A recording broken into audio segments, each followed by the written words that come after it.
Her şey şimdi İran, Suriye vesaireye değindiğiniz için, Orta Doğu, İsrail, Filistin meselesine değindiğiniz için şu an Orta Doğu kaynamakta. Biliyorsunuz zaten bu Gazze'de yaşanan 7 Ekim'den beri olaylar ve Filistin halkına karşı soykırımın birlikte getirdiği sürecin tabii ki İsrail'in Amerika desteğiyle birlikte bir bütünlükle Orta Doğu'yu yeniden düzenleme siyaseti var. Tabii ki İsrail belirlemiyor bu siyaseti. Başta Trump ve Amerika belirlemekte.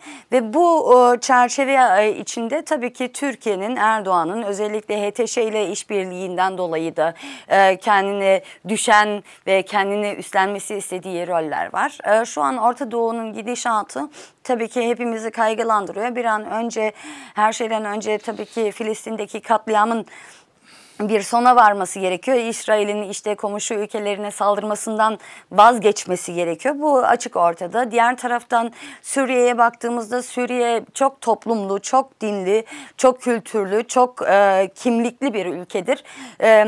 Suriye'nin yeni inşasında bu bütün kimliklerin yer alması aslında söz konusu olması gerekmekte. Ama bu böyle gerçek değil. Gazze'ye dair söyledikleriniz aslında şu anda Avrupa Parlamentosu'nda görüşü haline gelmiş durumda olduğunu da söylemek gerekiyor. Yani hayır, işin gerçeği hayır.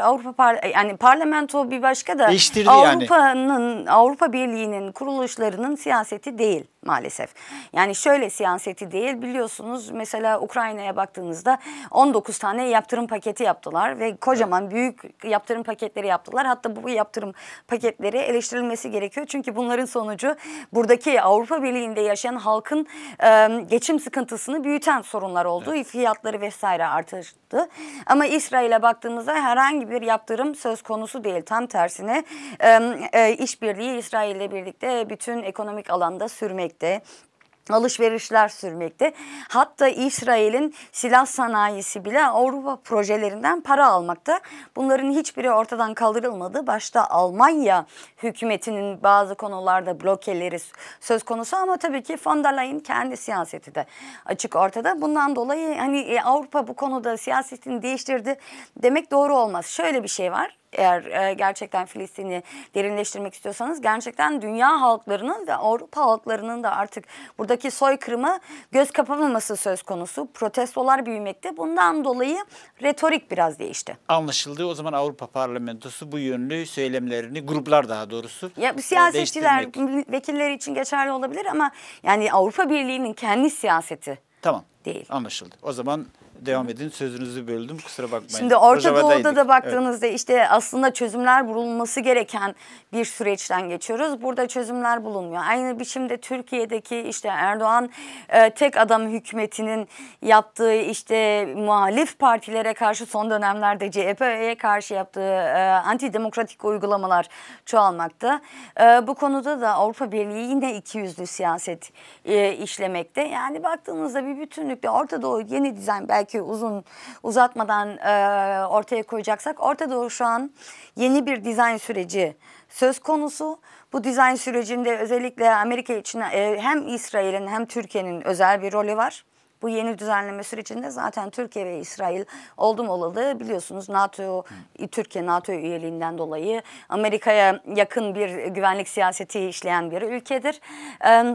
Bunlara verilen özel roller var ve Avrupa Birliği bu yeni dizayn sürecinde kendine nereden, nasıl kendi çıkarı doğrultusunda pay koparabilir derdinde ama insan hakları, demokrasi, gerçekten orada yaşayan haklar için barışçıl, kalıcı bir gelecek söz konusu değil. Tabii ki bunu parlamento çerçevesinde, siyaset vesaire politikalar çerçevesinde tartışıyorsanız bir sol grup için bu siyasetin değişmesi için birçok etkinlikte bulunuyoruz. Her zaman söz konusu olarak gündeme getirmekteyiz ama yani Avrupa Birliği'nin kendi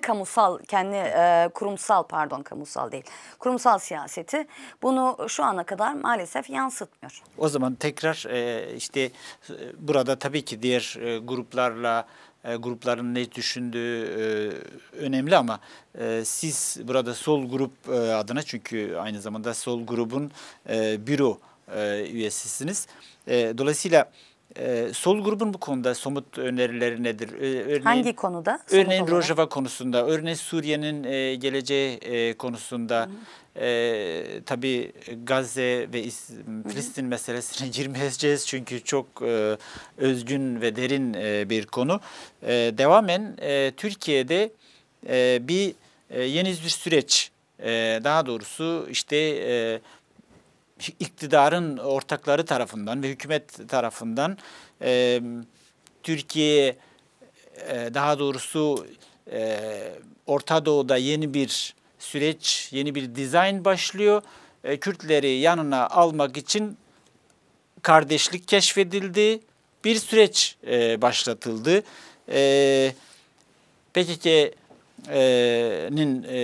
başkanı, Kürt Halk Önderi Öcalan da bu yönlü bir girişim başlattı. İşte yeni bir şey başladı ama meclis bir komisyon atadı. Yalnız halen ortada güven yok. Hapishaneler dolu. Rojava sürekli tehditler, hırla, Dışişleri Bakanı, bilmem şu bakanlar, güvenlik, daha doğrusu Milli Savunma Bakanları. Bu konularda sizin beklentiniz ne? Yani hem sol grup olarak hem de parlamento olarak, Avrupa Parlamentosu olarak. Şimdi her şeyden önce Türkiye'de bir barış süreci başlatıldıysa ve Kürt halkı ve Sayın Öcalan'ın çağrısından sonra Kürt halkının işte barış süreci için daha fazla adım atma ve buraya yönelme eğilimi çıktıysa bu tabii ki Avrupa Parlamentosu tarafından ve dünya halkları tarafından selamlanacak olumlu bir sonuçtur. Ancak hani bu süreç için çağrı yapan AKP-MHP iktidarının hangi adımları gerçekten samimi olarak atacağı daha açık ortada değil, belli değil. Yani tabii ki kuşkusuz Türkiye'deki var olan işte Kürt halkına yönelik baskıların ortadan kalkması gerekiyor. Anayasal olarak Kürt halkının en temel ihtiyaçları ve talepleri dile getirilmesi gerekiyor ve buna yansıması gerekiyor. İşte ana dil konusundaki talepleri vardır Kürt halkının. Bunlar aslında çok doğal, çok basit, yani çok zor siyasi talepler değildir. Bunların hayata geçirilmesi gerekiyor. Ama Türkiye'deki hükümet, AKP, MHP iktidarı bu konuda hangi adımları atacağını hala belli etmiyor. Yani zaten şöyle belki diyebiliriz. MHP'nin bu yaptığı çağrıda, Devlet Bahçeli bu çağrıyı yaptığında herkes biraz şaşırarak baktı nereden çıktı diye. Biraz da Türkiye zaten kendini belki işte bu Orta Doğu'nun dizayn sürecine hazırlamak için attığı bir adımdır. Bu işte kalkül, Almanca kalkül diyoruz. Yani hesap, evet. İktidarın kendi hesapları olabilir bu işin içinde. Bunları tabii göz önünde bulundurmak gerekiyor ama iktidarın hesaplarından ziyade aslında Türkiye'de yaşayan Türk, Kürt ve bütün halkların talebidir. Gerçekten demokratik, eşit bir gelecek, barış içinde bir gelecek yaşayabilmek ve bunun için tabii ki biz sol grup olarak bu adımları selamladık. Ancak bu adımların arkasından gerçekten samimi olarak, bu açıklamaların arkasından gerçekten samimi olarak adımların atılması gerektiğinin altını çiziyoruz. Ve zaten rapora da, Türkiye yıllık raporuna da işte bu barış süreci için atılması gereken samimi adımları dile getirdik. Bu zaten benim veyahut da bizim grubumuzun önerileriydi. Evet, şimdi yani bu öneriler, siz aynı zamanda Karma Türkiye ile ilişkilerden sorumlu Karma Parlamento Komisyonu üyesisiniz. Sahi komisyonun şu anda somut gündeminde ne var? İşliyor mu komisyon? İşlemiyorsa bunun nedenlerini biraz bize hatırlatsanız. Bir oturum olacaktı Türkiye'de. Bu oturum maalesef geçen sene iptal edilmesi gerekti.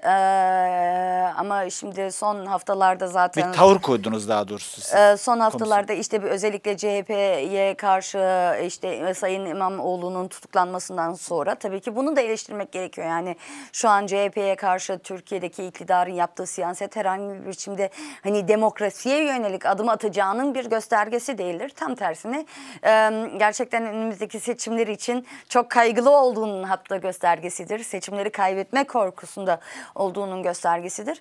Bunlar yaşandığı için son Türkiye'deki görüşme yaşanmadı. Zaten biliyorsunuz geçtiğimiz 6 haftada da yaz tatili söz konusuydu. Ondan dolayı son haftalarda bir görüşme veyahut da bir oturum olmadı.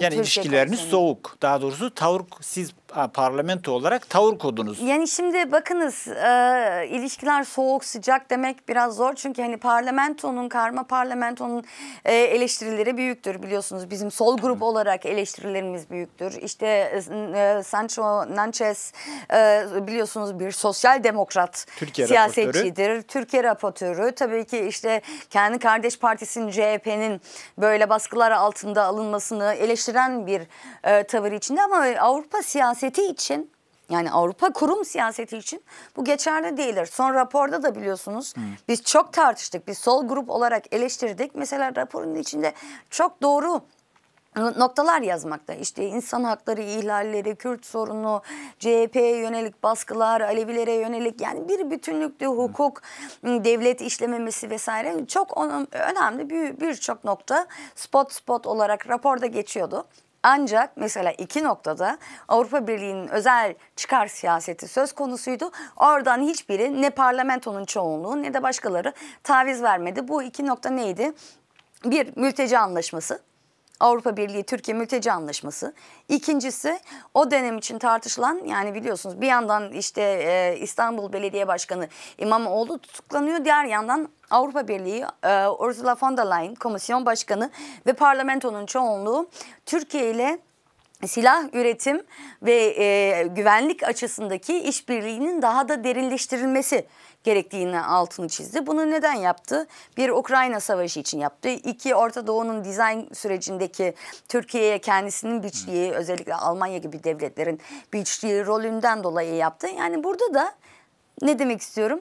Evet. Yani kurumsal siyaseti Avrupa Birliği'nin açık ortada, çıkar geopolitik siyasetidir. Ve burada ondan dolayı hani gerçekten samimi bir adım olacak adımları atmadı. Ama bunları atması gerekirdi. Yani ne demek efendim, Türkiye ile askeri işbirliğini daha da derinleştirmek bu süreçte? Gerçekten şuna bir nasıl tanımlıyorsunuz? Yani bu örneğin Orta Doğu'da işte Jolani, daha önce diktatöryal rejimler ya da İran rejimi, bu Irak'ta olabilir. Yani bunlar Merkel ya da Avrupa iktidarlarının, hükümetlerinin çıkarına mı? Yani Jolani şey mi yapacak? İstikrar sağlayıp işte orada mülteciler, insanlar ülkeden ayrılmasın diye bir cennet mi yaratacak? Yani şimdi El-Kaide çetelerinden çıkan bir Jolani'nin tabii ki orada yaşayan bütün halklara, özellikle azınlıklara bir cennet yaşatmayacağı açık ortadadır. Ama sizin için demiyorum tabii. Bunları ama bu Avrupa kastederek Birliği'nin söylüyorum. siyasetinde gayet pragmatik bir yaklaşım söz konusu yani. Biliyorsunuz yani rejim change'inde, yani Asad rejiminin de düşmesinde, biliyorsunuz Batı ülkelerinde yıllarca Suriye'de de süren savaşta bir kendi rolleri vardı. Bir Rusya ile çatışması da söz konusuydu. Ve burada kendi hedeflerini oluştular. Ve şu an Jolani'ye söyledikleri mesaj budur. Trump zaten çok açık olarak yapıyor. Sen bizim sana verdiğimiz çerçevede hareket edersen, yani biçtiğimiz rolleri üstlenirsen sana kapıyı açarız. Sen bu çerçevede hareket etmezsen senin önünü kapatırız. Ve Jolani şu an patır patır İşte Amerika'nın da farklı yerlerinde söylediği siyaseti yapıyor. Nasıl yapıyor? Yani bakınız, bir yandan işte İslam camiasına işte ne kadar Filistin halkının yanında durduğunu söylüyor. Diğer taraftan İsrail'le, Netanyahu'yla birçok işbirliği içinde bulunan bir cihadisten bahsediyoruz. Ama kendi halkına geldiğinde, Druzlere geldiğinde, Dürzülere geldiğinde, Alevilere geldiğinde, Kürtlere geldiğinde hiç de bu kadar hani samimi olarak gerçekten onlara kapıyı açacak bir siyaset yapmadığı açık ortada. Ama Almanya'sı da, Avrupa Birliği de, Amerika'sı da kendi çıkarı doğrultusunda burada pragmatik ilişkileri geliştirme derdinde. Bakınız, Yeşillerden gelen Annalena Baerbock, yani güya Yeşillerden geliyor, güya feminist olarak kendini adlandırıyor. Patır patır gitti, Jolani ile buluştu. Hatta Jolani ona elini bile vermedi. Hiç yani sanki bir sorun yokmuş gibi davrandı. Neden davrandı? Çünkü mesela Almanya'nın siyasetinde bir an önce Suriye'den gelen mültecileri geri gönderme derdinde. Yani bundan dolayı yapıyorlar. Ondan bunları gerçekten göz önünde bulundurmak gerekiyor.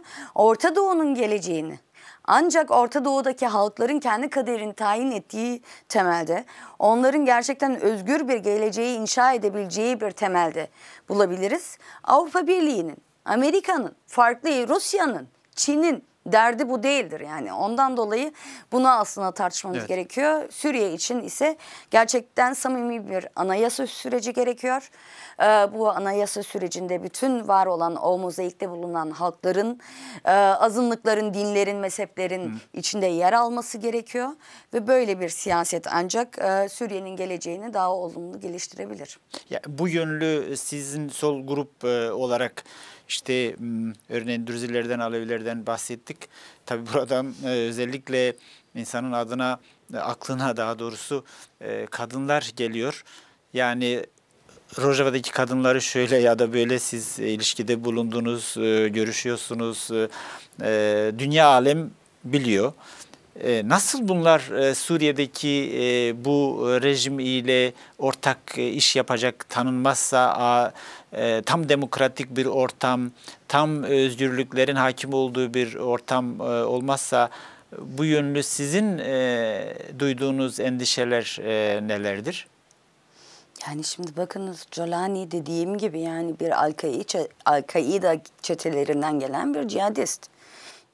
Temeli odur yani şimdi kadın haklarını, kadının özgürlüğünün onun için ön planda yer almadığı açık ortada. Nedir çözüm? Dediğim gibi gerçekten o bölgede bulunan halkların vereceği demokrasi mücadelesidir ve Batı veyahut da farklı büyük güçlerin, dünya güçlerin kendi çıkarları doğrultusunda antidemokratik uygulamalara hani göz yummaması veyahut da yeşil ışık vermemesi bu önemlidir. Yani tabii ki kuşkusuz herkes önümüzdeki dönem için endişelidir ama diğer taraftan da şunu görüyoruz ki halklar gerçekten bu ikiyüzlü siyaseti görmekte. Halklar gerçekten hani barışın Orta Doğu için bir ihtiyaç olduğunun altını çizmekte ve buradan gidecek yol, buradan çizilecek yol önemlidir. Bizim Avrupa'dan yapabileceğimiz şey nedir? Kendi hükümetlerimize ikiyüzlü politikalarından vazgeçmeleri için baskıyı yükseltmek. Evet, bu kapsamda sizin yani şey olarak hani işte halkların kendi geleceklerini özgürce belirleme hakkından bahsettiniz. Burada Rojava için somut olarak nasıl yani bir federal yapımı sizce uygun olur? Artı Türkiye'deki sürecin ilerlemesi için siz sol grup olarak nasıl bir inisiyatif almayı düşünüyorsunuz? Yani hem kamuoyunu bu konuda ikna etme hem de Avrupa'daki siyasetçileri ya da Karma Parlamento Komisyonu vasıtasıyla bunları Türkiye'ye iletme konusunda. Şimdi bakınız Rojava'nın geleceğini belirleyecek olan kişiler bizler değiliz. Rojava'da var olan insanlardır ve o bölgedir ve o bölgenin verdiği cevap biz hani bir federal bir olgu içinde özelliklerimize sahip olup ama bir bayrak altında Suriye ile birlikte geleceğimizi inşa etmek istiyoruz. Siyaseti çizgisi olarak kendini yansıtıyor. Bunu tabii ki göz önünde bulundurmak gerekiyor ve bunların bu talebine sahip çıkmak gerekiyor. Bunu zaten yapıyoruz. Yani bizim herhangi vereceğimiz bir cevap değildir. Yani Suriye'deki Kürt halkının kendine eğer bu çizgiyi, konfederal bir çizgiyi belirlediyse buna tabii ki saygı gösterip buradan destek vermek böyle bir gelecek için bizim görevimizdir. Türkiye'ye baktığınızda yani burada da yani tekrar Avrupa Birliği'nin ikiyüzlü siyasetini eleştirmek bizim görevimizdir ve şunun altını çizmek gerekiyor. Yani şimdi Türkiye hapishaneleri dolu. Yani Selahattin Demirtaş'ıdır, farklı Figen Yüksekdağ'dır ama tek hani HDP veyahut da işte DEM Partisi'nin siyasetçileri değil, diğer partilerden, diğer görüşlerden, gerçekten sendikacısından bilmem neyine kadar hapishaneler doludur. Muhalif düşünen insanlar da doludur. Bunların artık yani herhangi bir kabul görmemesi gerekmektedir. Biliyorsunuz Avrupa Konseyi'nin de yani Avrupa Birliği'ne bağlı olmayan Avrupa Birliği'nden zaten üyesi üstün oldu. olan konseyinde yaptığı açıklamalar vardır. Yani siyasi tutsakların özgürlüğü için vesaire. Bunların hayata geçirilmesi gerekiyor. Kürt ana dilinin yani yasal olarak gerçekten tanınması, ana dil olarak hayata geçirilmesi gerekiyor. Eğer gerçekten samimi ise şu anki iktidar tek kendi çıkarı doğrultusunda hani kalkül siyaseti, hesap siyaseti Dar yapmıyorsa siyaset burada hesaplar. adımlar atması gerekiyor. Yani ve Türkiye'deki işte partilerin çoğunluğu işte burada barış sürecini selamladı. Çok iyi, ne güzel. Selamlandıysa bu barış süreci bir an önce hayata geçiresin. Ve şunu da söylemek gerekiyor. Yani bir yandan burada barış süreci yapıyorum derken diğer yandan CHP'ye mesela da yapılan baskılar kabul edilmez. Yani şimdi bunu önceden de farklı yapıyordu. Ne yapıyordu? Türk bayrağı üzerine, Türk kimliği üzerine CHP'yi yanına çekip Kürt halkına baskı yapmaya çalışıyordu. Yani bunu anlamak gerekiyor. Türkiye'nin bir demokrasi sorunu var. Türkiye'nin 20 yıllık bir tek adam rejimi iktidarı söz konusu var. Ve bunun artık kabul edilmemesi gerektiğini ve bunun artık Batı tarafından destek görmemesi gerektiğini altını çizmek gerekiyor. Bırakın her şeyi, siyaseti bir yana. Türk halkının, Kürt halkının, Türkiye'de yaşayan bütün halkların bir geçim sıkıntısı var ya. Enflasyon başını almış gidiyor yani. İnsanlar artık nasıl yaşayacağını bilmiyor Türkiye'de. Bunlara çözüm bulunması gerekiyor. Ama Avrupa Birliği ne yapıyor? Erdoğan'la çıkarına geldiğinde işte bol bol işbirliklerini derinleştiriyor.